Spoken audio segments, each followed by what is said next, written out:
what do you do if you're at work and lab calls and says it's hemolyzed? This is probably one of the most common questions I get. So lab calls, it's hemolyzed. You say, hemolyzed? Bitch, your mom is hemolyzed, bitch, nurses. So what do you? Okay. I'm going to have to put my hair back and my brain on for this conversation. So hemolysis and this whole nursing lab debacle is like a real thing. If you read the comments on Nurse Blake's Instagram, you will see that. It's a very hot topic. And also, we don't communicate well effectively across interprofessional channels. It's a historic thing. One day we should probably deep dive into why that is the way that it is. I would love to have Nurse Blake on our podcast to talk about that. So invitations out there. I think what I would want people to understand is that when we see content like this from a laboratory perspective, a lot of people have a gut check reaction and they kind of get a little hostile. And that comes from a place of us feeling undervalued. And I'm aware of that. So I'm definitely not trying to be insensitive to that. But what I will say is that we have to start thinking about, how are we communicating the information that's in our head and expecting other team members to know that. In the same way that nursing can't download all of their workflows into our brain just instantaneously in a conversation, we can't do that when we have a conversation with them. And so it can lead to a lack of understanding.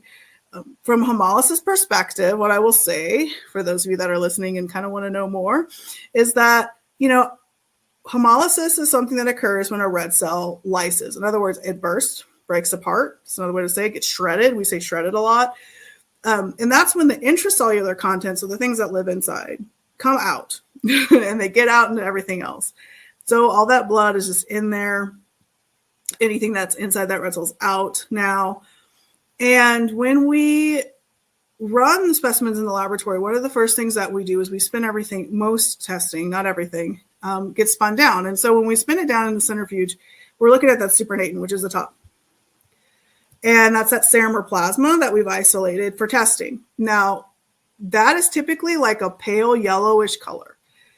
In situations where it's hemolyzed, there's a misunderstanding that hemolysis is like all or none. But that's not the case. It's really a grading scale.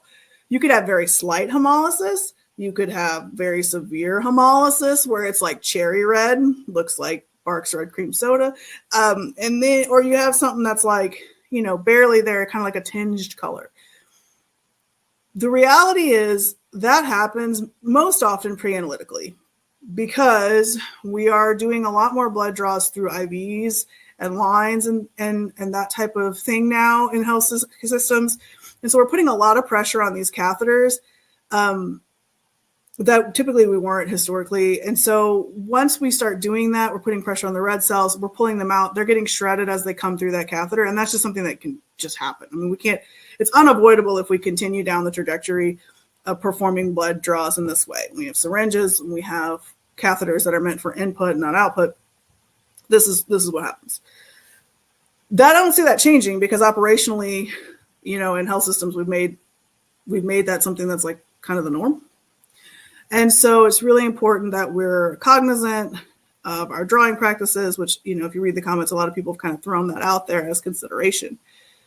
But I would also add to that, the way the depth of the hemolysis is what contributes to whether or not we can actually do testing or not. So that's something you should take away from this.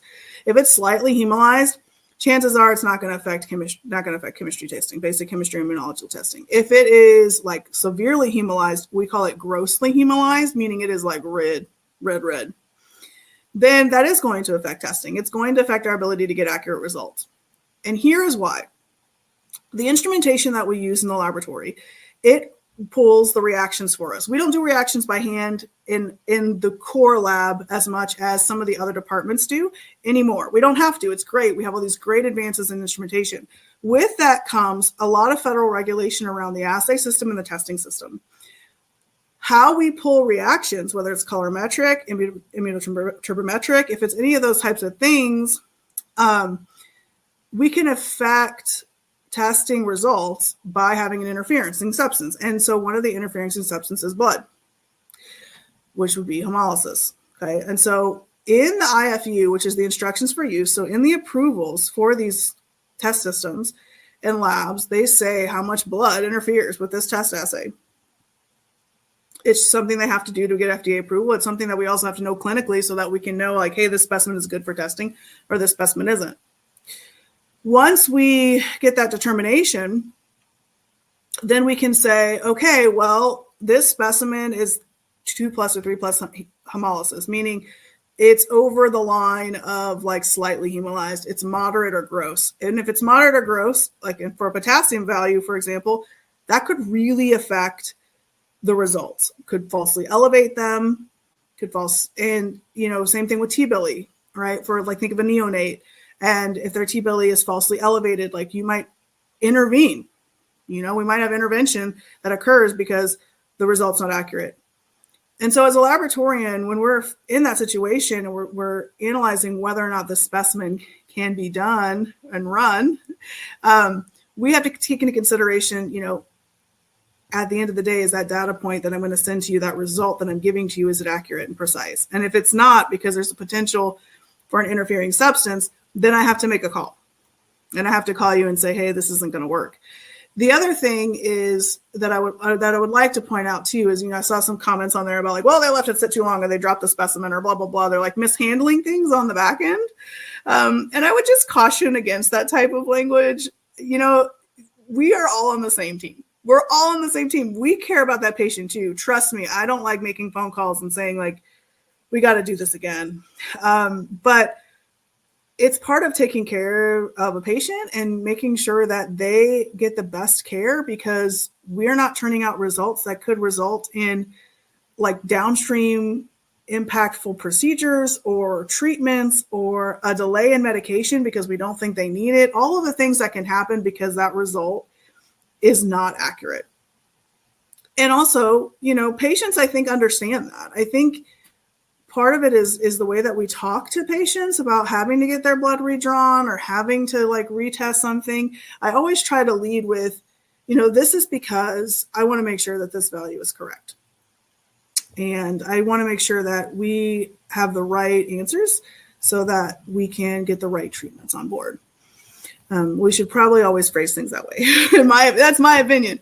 But I do think that, hemolysis is something it's kind of tricky. I mean, it's something we see all the time in the laboratory, and nurses don't actually see it.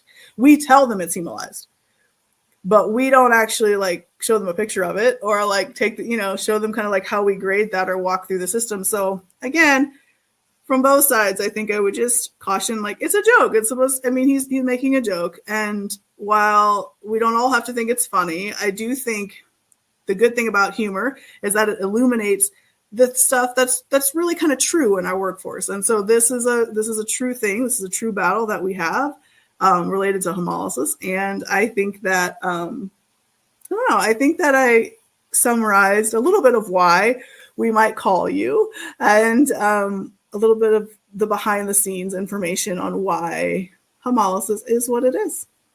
Check us out, watch some more episodes, like and subscribe, and send me more videos if you see other interprofessional teams maybe making some jokes about lab and how we intersect them. I'd love to react to them and give my 2 cents.